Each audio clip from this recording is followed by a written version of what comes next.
Hey guys, and welcome to season 2, episode 1 of Couch in the Mind, clearing the mind one couch talk at a time. On today's episode, we'll be going over the topic of the click moment. And today I've got Rebekah Stokes with me today. How are you? Yeah, good. Thanks, mate. Thanks for having me on. Honestly, it's a pleasure to have you on the show for you to openly talk about what you've been through and the experiences that you've had to dealt with. Not all positive, a lot quite negative. I really appreciate you wanting to share what you've been through.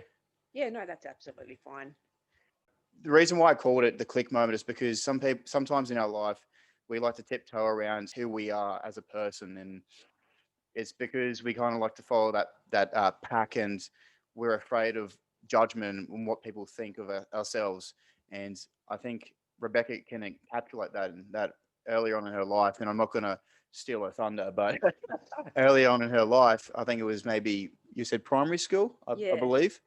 Primary school, she had that click moment and went, "Oh shit! Like I actually am gay." Like, yeah, I was hearing one of your podcasts you're on with David, who actually interviewed me as well, and you were saying that you were playing cops and robbers or something like that, and for some reason you wanted to chase the girls all the time instead of the guys, and yeah, and yeah. then Catch and kiss. yeah, Good old catch and kiss. yeah, and then finally you just went, "Oh, there you go, I'm gay." Well, there you go. So we all have that click moment at some point in our life, and for Rebecca, it happened a lot earlier on rather than later. And there's a few other hurdles that Rebecca had been faced with in her life. Obviously, I'll let Rebecca mention it to me, but there was one in particular where she suffered from quite a bad experience in that it was a coward punch, which is the worst. I guess pretty much the worst punch you can pretty much get given. I mean, no one should get hit. A woman should never get hit. But I'm proud of you for being able to openly talk about this sort of stuff, because a lot of people burden themselves with it and they don't want to openly share these negative experiences with other people.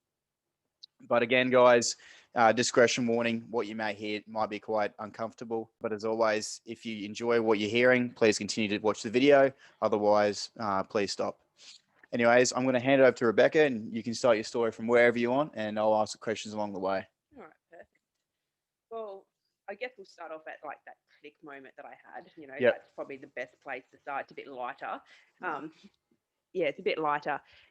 I, like you said, in primary school, it was kind of two moments. I remember I was playing with a bunch of friends, and one of my friends came up and they said, oh my God, do you know such and such is gay? And I was like, oh, Yeah. what's gay? And they were like, that's like when a guy likes a guy and a girl likes a girl. And like Yeah. I can remember that so clearly because I was like, oh, I'm gay. That's what this is. That's why I'm trying to catch the girls. I don't want to catch the boys. Like it was like this big kind of moment and realization. And you know, a lot of people in the world go through that little moment and they have it Yeah. early in life, late in life. I knew from a very early stage. Um, and, I was super lucky to have kind of a really supportive family as I Yeah. kind of grew So, up so with they that. were they were quite open. They weren't. A lot of people are quite closed offish in regards to people being and I don't understand, because I feel like everyone should be happy in their own way, shape, or form. They've got to be themselves. But for some people, they're quite closed offish in terms of people being gay and stuff. Was that the case with your family and friends, or? Um,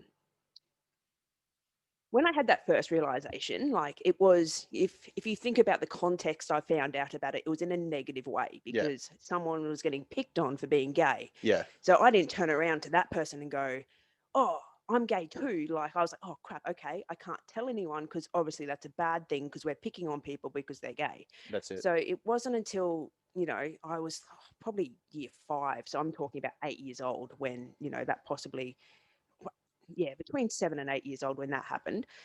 It wasn't until I started, softball and, I saw other people being gay and it was being Mm. accepted and, my circle of friends kind of grew and I saw, in society, it started getting more and more accepted.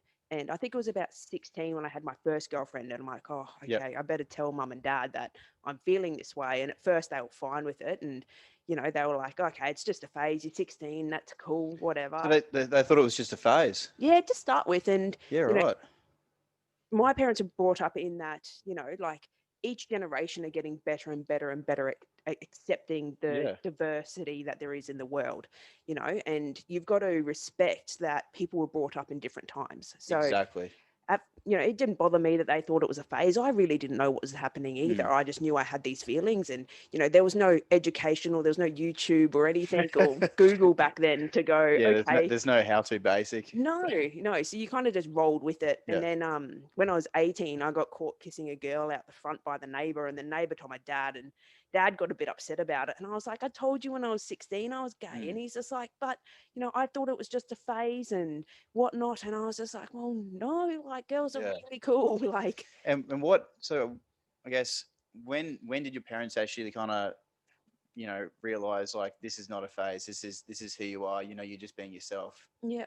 That conversation that night was pretty strong with my parents. I was like, well, no, I Yeah. do feel this way. I'm not going to bring a guy home or anything. Like, I'm not interested in that way at all. Um, there was one moment I think I told David about was when my dad went from not just being okay and just going, okay, it's going to be a phase, but realizing it wasn't a choice. I was born kind of, This is who you are. this is Yeah. who I am. I wasn't choosing to do this to, like some people just think people choose to be gay. It's, you choose what to wear. You don't, you don't choose who you are. So, yeah, I was at the shops picking up some stuff, and mum and dad were waiting in the car, and this guy said to his daughter right in front of me, going, "Don't stand too close," or something like that. She's diseased, and called me diseased to his like 4-year-old daughter, and Bloody hell. it broke me. And I ended up back in the car with mum and dad. I just started Yeah. crying. I told him what happened, and dad actually got really upset and showed Yeah. quite emotional about it. And I was just Sorry to hear that, Rebecca. But why do you feel like some people, have these thoughts upon, someone being gay? Like what makes them show so much hate toward the gay community? I think it's people are scared of what they don't know. Yeah, That's purely what it is. We've got the coronavirus at the moment. Everyone's scared because we don't really know what the long-term outcome it's going to be. that's it. It's anything that's different to what their norm is. It's very, very scary. Yeah, and that's exactly right. I mean, this is a little bit off topic, but you see, for example, with phones, right? You got your Apples and Samsungs, your most popular phones. The moment you see someone pull out a flip phone again, you're going, "What the hell is going on here? You're not following the trend." See you later. Yeah. Very much the same with sexuality, like because people don't have a general understanding of why people may be gay, because they might not be gay themselves. They just kind of shrug off, and they show hate, and that's not the way the world should work. But unfortunately, that's just the world we live in today. Yeah, and that's where, in the world we just need to show more kindness to the things we don't understand. Yep, It's, you know, you have different cultures, different religions, different, it's like Dave, like when me and Dave used to work together, we used to have the maddest conversations because, he back then was practicing a completely different religion, and our lives were that's it. completely different. But we would meet in the middle, and we'd always have respectful conversations. There was never any hatred. It didn't matter that Yeah, his beliefs, he didn't believe that, in his religion that he practiced, being gay was very wrong, but yeah. he didn't put that, I didn't feel he put that onto me at all. He'd ask me questions, and that's what we need to do. When you don't understand, instead of Ask. hating, just ask. That's it. You like with anything in life, whether or not you're studying a degree or you're going overseas, you're learning a new culture. You can't just step in there and have this general understanding of how things work. You've got to ask the right questions, Yeah. and then you can judge away. Yep, yep, definitely. So, in terms of mental health, when you did face these specific hurdles in terms of people putting hate on you and your community, the gay community, and going through this change within your life, and how did that have effect on you mentally? I think I'm lucky. I think there's so many people out there that come out being gay, or trans or whatever they do, and their family just disown them. Yeah, And I couldn't imagine that. I've just been so lucky to have such a supportive family that every time something bad would happen, I would talk to them about it and say, well, this is just what happened. And they'd yeah, be supportive. that's awesome. And yeah, I've been really blessed in that way. And for people that aren't as fortunate as yourself, what would you suggest for them to do if they feel like as if they're alone and they're not getting the support that they need? But that I would, family is more than blood. Yeah, Family is not, your biological, it is, it is your biological, but family can be more than that. You know, your family is the community and your support network that you build, you know, and just because, you know, your family might have disowned you, or, you know, they're not accepting it, in time they might, in Yep. time they might not. And that's the hard truth. But you'll build and find a family that do love you. You know, Yep. there's people out there that understand your, you know, the thing is you're not alone, no Yep. matter what diversity you're facing. Yeah, exactly right. And I think that if you surround yourself with a good group of mates, whether it be short term or long term, externally you can probably call them as another family. Yeah, You yeah, know, definitely. with work as well. My previous workplace, I called my boss my work dad. Like that, like you're saying, there's always another family that you can call your own. Yeah. And if you've got to get support from them, there's always someone that's going to put their hand up and get you through the toughest of times.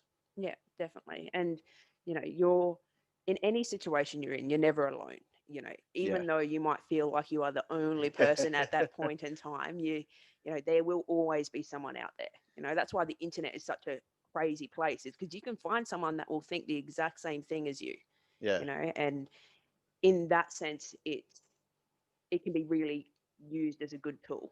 Yeah, exactly right. And fast forwarding on from here, when you received your coward punch, do you want to maybe explain to the listeners that experience? Yeah. So 2013, I pretty definite. I'm pretty shocking with dates, but it was just before Christmas. I was at a best mate's 21st, Yep. and um, we'd been there at this hotel for like all the night since like 7 o'clock, and there's this one guy that was absolutely trashed, like Blasted. plastered, like white girl, worse than white girl wasted. Oh no. Yeah, and he was a nice guy. Like he kept coming. He seemed like a nice guy. He was kept coming up, Yeah. dancing with us and stuff, and it was all right. And Yeah. then he'd get really touchy feely, and we were like, oh, See you later, mate. yeah. We're like, mate, just calm down, just Mm. dance. And you know, each one of my group of friends had a go at telling him to back off and calm down, and it's okay. And then there was like one time, and talking about 2 a.m.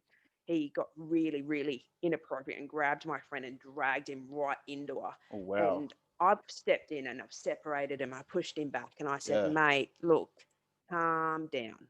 We're not interested. You can dance, you can do whatever, but just stop touching us like that. Yeah. And he was like, oh, I'm so sorry. Like, yep, okay, yep, I understand. And he came back to the girls and he apologized and shook everyone's hand. And then he walked off. And I remember my mate turned to me and said, oh, thanks, Stokes. And I was like, oh, that's okay. And from then, I don't remember anything else. But like in the footage, you can see he kind of went off screen and then he comes back in and he just completely knocked me out from behind. Holy shit. So yeah, I passed out.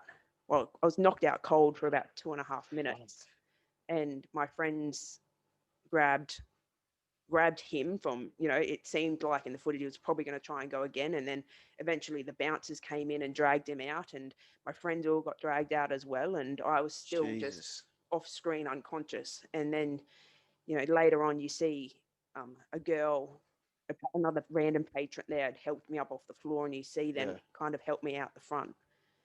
God. And what ultimately happened to him? Did he get any, like, was there any consequence at all? Yeah, well, at the front of the hotel, there was already police there for another event, Yeah. like another incident that had been happening. So they arrested him straight away. Um, I was talking to, I don't actually remember any of this, but I was Yeah. talking to the police and I fell into a full blown seizure. So they had to call an ambulance and I got rushed off to hospital. He got arrested and taken down to the watch house. And I think he blew like a ridiculous amount in the he was just so trashed. Yeah. I remember the police officer a couple of days later saying to my mum, well, mum remembers this. She told me that he was that drunk that he thought he was in a completely different suburb. He thought he was in Caxton Street. He's just like, oh, I did not hit anyone. Oh my I'm in God. Caxton Street. What are you talking about? I'm not where I am. And it's like Wow. he just had no idea where he Yeah. was. So um, So he probably woke up in the morning going, "Holy fuck! Did I just hit someone in the back of the head?" I don't think he even remembered. Yeah. I don't think he had any recollection. So he got charged Yeah. and he got court process went through and he got sentenced to a year, but it got reduced to an 8-week sentence. Yep. So And for yourself, have you suffered from anything due to the hit in the back of the head? yeah, so I got rushed off to hospital, and because of the seizure, and they sent me in for scans, I actually had bleeding on the brain.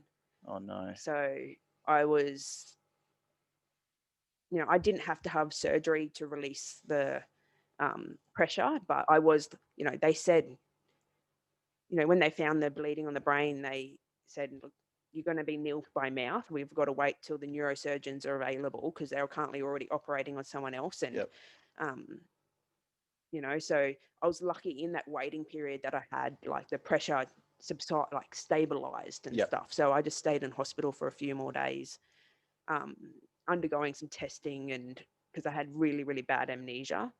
So, and then from then, yeah, there's the list of consequences and repercussions that happen because of that one punch is Mm. bloody a mile long. Would that be more or less in the side of the mental health in terms of maybe some of the PTS you faced and depression and those form of works? Yeah, definitely. So I was 24 at the time. I was, um, you know, just before my head. Oh yeah, I was 24. I was killing it in my fields, Yeah. and And what were you doing, if you don't mind me asking? I was a senior business analyst. Yep. So for the government, just working on massive IT projects. Like, Oh, nice. yeah, it was Just living the life. living the life. I was working hard so I could just live the best life possible. Like it Yeah. was amazing. And um, from my head injury, I tried to go back to work. Like I think it was a couple months later, I got the clearance to Yep. attempt to going back to work, and I started having more and more seizures. So the seizures kind Yeah. of came back. So um, I ended up having post-traumatic epilepsy. So it was, yeah, I ended up being told, and yeah. See, I'm starting to lose my words a little bit now, but No stress, just take your time. yeah, No it's, rush. I've got a processing disorder and stuff. So, the doctors in the end said, you're going to have to kind of leave work if you wanted to try and live a seizure-free life, Sure. because the amount of work that your brain's trying to do to get back to where you were, I'm never going to get there. Yep.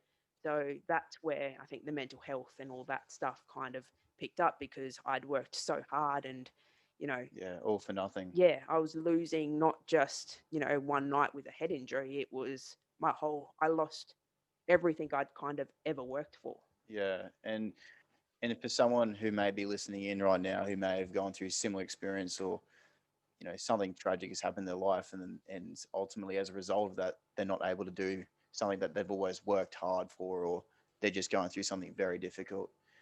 How did you hit that turning point, and you managed to overcome these very difficult hurdles? I hit rock bottom. Yep. So I didn't deal with it properly, Yeah. or, you know, it was hard because I had a head injury. It wasn't something that everyone could see. If I'd lost my arm, I think I would have found it a lot easier, because everyone would have been able to go, oh, Stokes is missing an arm. Yeah, Okay, exactly. that's why she's upset. I lost the power to process in my head and to think as fast as what I was thinking. I lost my job, and it was funny doing the talk with Dave, because I just remember part of my anxiety was like, can everyone see that I'm not functioning the same? And you And can't. I Yeah. couldn't know. And it Mm. wasn't until I did the podcast with Dave, and Dave said to me in the podcast, and he goes, "We knew you weren't the same person. We could see you weren't the same person." And it was the first time in 5, 6 years it's been now that those feelings got validated for me. And it must have felt so good knowing that people actually have it, have an understanding that you're not at where you used to be, Yeah, rather than kind of looking for that answer. yeah. I look exactly the same, but the Exactly. person I was died that night, Yeah. and you know, accepting that I had to hit rock bottom to kind of accept that, and Yeah. I hit rock bottom by trying to take my life, and Yep. it's I don't mind talking about it. Talking with Dave was probably the first time I spoke about it to someone outside of my network, but I said to my partner, I was like, if I can talk about it and talk about how I was on the edge, Yep. and if it can help someone else come off the edge, then it's worth talking about. No, I really appreciate you being able to share this stuff. I can guarantee you, being able to openly talk about this, it doesn't matter whether you're helping one person. That one person, you may be potentially, like you said, stopping themselves from, going toward that edge. Yeah. So I'm really happy and proud of you being able to do this. But I guess, so what you're saying is, if someone's going through a similar experience, you've actually got to hit that rock bottom to then go, you know what, fuck it. I'm either going to be stuck in this hole forever, or I'm going to have to try and make a change and get on with life. Is that the message you're trying to convey? I guess the message I'm trying to convey is you don't have to hit rock bottom to Yeah, start again. But, sure. you know, for me, it's what I needed in my journey.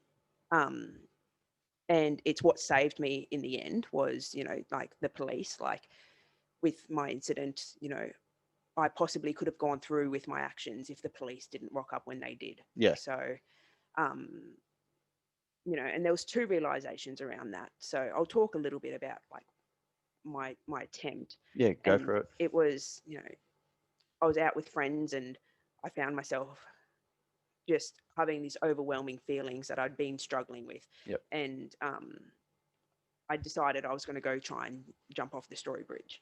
So I was standing on the bridge, and um, it was I was lucky that the police rocked up and checked in with me, and um, you know at that night my older brother was out, and he knew I'd gone missing. I'd just Yeah, run off from my group of friends because I just started having a meltdown.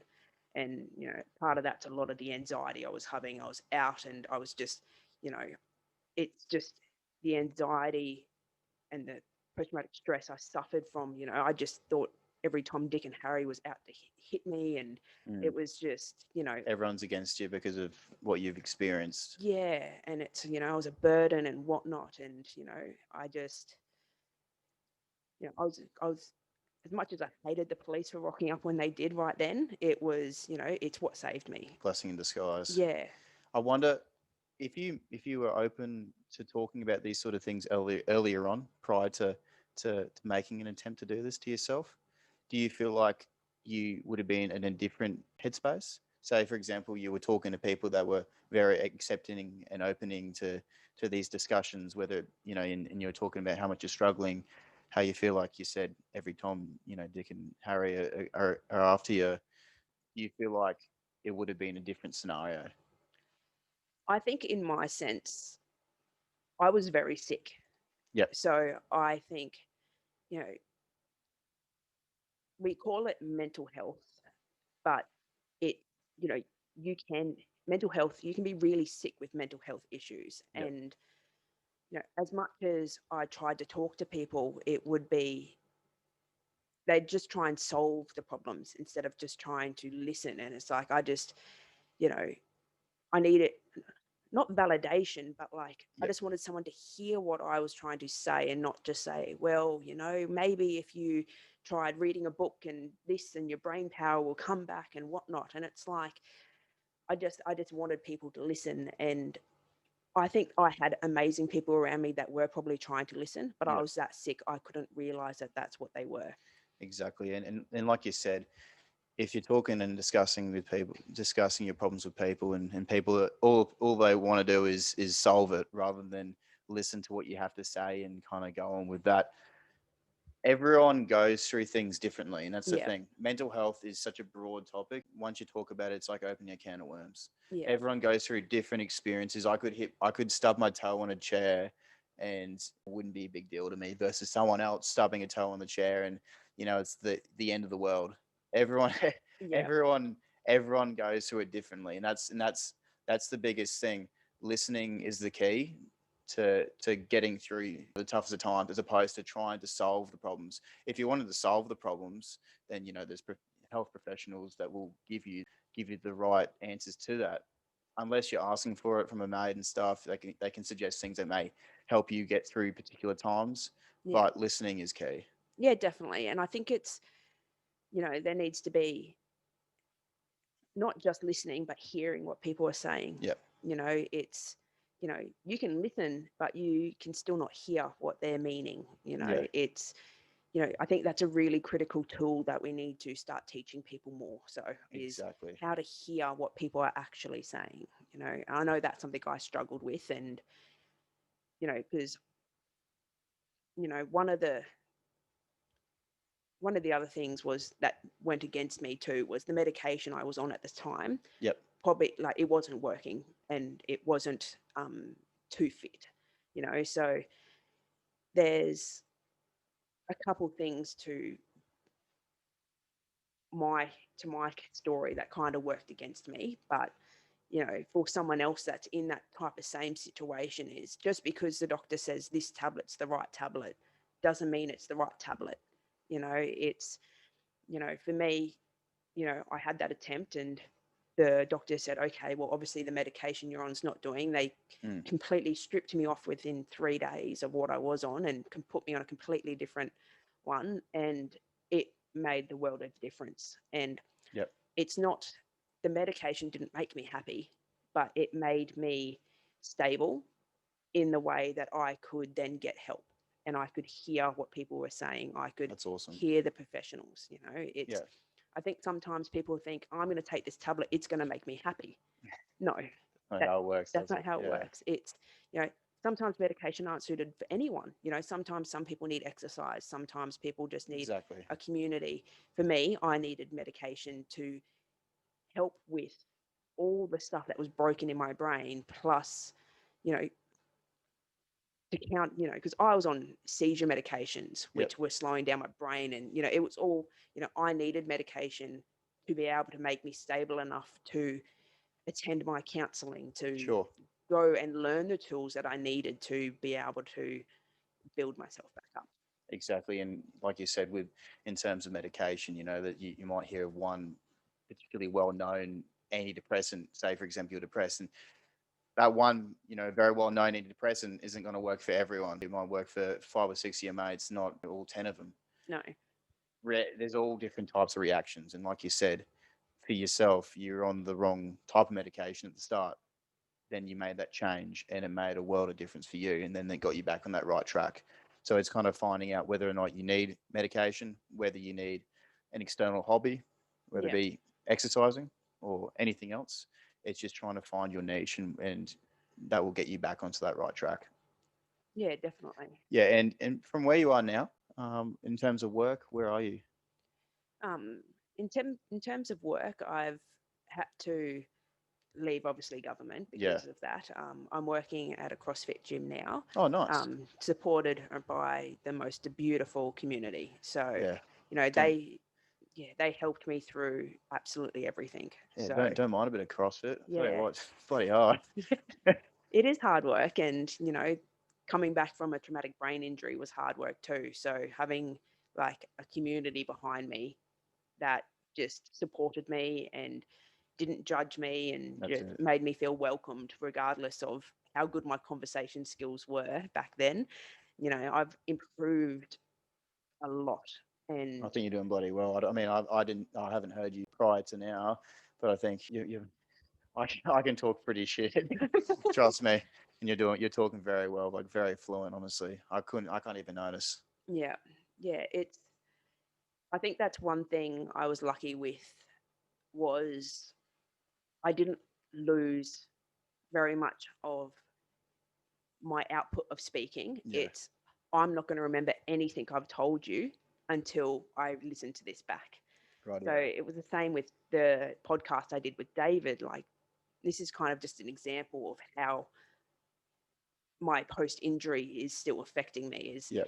I didn't remember half of the things I spoke to David about because my brain can't process and retain that information. After the podcast with David, I slept for, I think, 2 days because the amount of fatigue outputting that much information Yeah. put on my body was, I just, and I'm just lucky I've got a supporting partner now. And, I've got 3 beautiful kids, and Oh, that's fantastic. if it wasn't for them, they really give me a purpose, and they Yeah. support me through and through.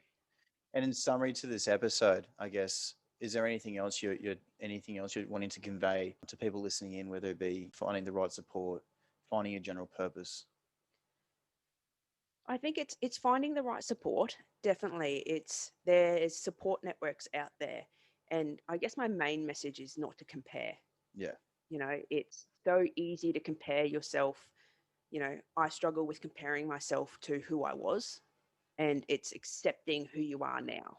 And that goes from being gay to, you know, being at the element of my career, in a really high level job, to Yeah.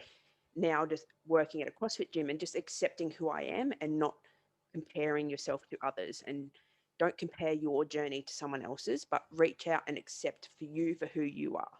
And I think that's a big thing that a lot of us struggle with, in that we're too afraid to just be ourselves. Yeah. We follow that pack. We don't want to go outside that bubble, Yeah. but we've just got to do it. You don't want to live your life pretending to be someone else, pretending to be someone you're not. We all hit that. We've all got to hit that point of realization, that click moment where we go, you know what, fuck it. I'm just going to be who I am. And if that means I lose 40 to 50% of my mates that I've known for so long, stuff it. It's going to do me a world of good. It's gonna make me feel like a lot of, a weight of bricks has been lifted off my shoulders, but I've just got to do it. And Yeah. that's what we've got to do. Yeah, definitely. And yeah, just, acceptance and being kind to each other. Yep. Be kind to yourself. If you are struggling, it's okay to struggle, and be kind to yourself and sit with yourself in that moment of struggle, but realize that there are supports, and the more supports you put around yourself, the easier the journey is going to be, and you don't have to hit rock bottom to get there. Exactly. Thank you so much for today, Rebecca. No, you're right. It's been an honor for you to be able to share your experience that you've been through. Obviously, it hasn't been, bright the whole way, but ultimately you've hit rock bottom, and you've moved on, and you're living the best form of yourself now. So I really appreciate what you've shared with me today. Yep. No, that's right. Yeah, thanks you. And thanks guys. This has been season 1, episode 1 of Couch in the Mind. And the topic I went over today with Rebekah Stokes is the click moment. And I hope you guys enjoyed it. And as always, guys, if you need anything and want to reach out to me, just hit me up on the Couch in the Mind Facebook page. All right, guys, catch you later and have a great rest of the week.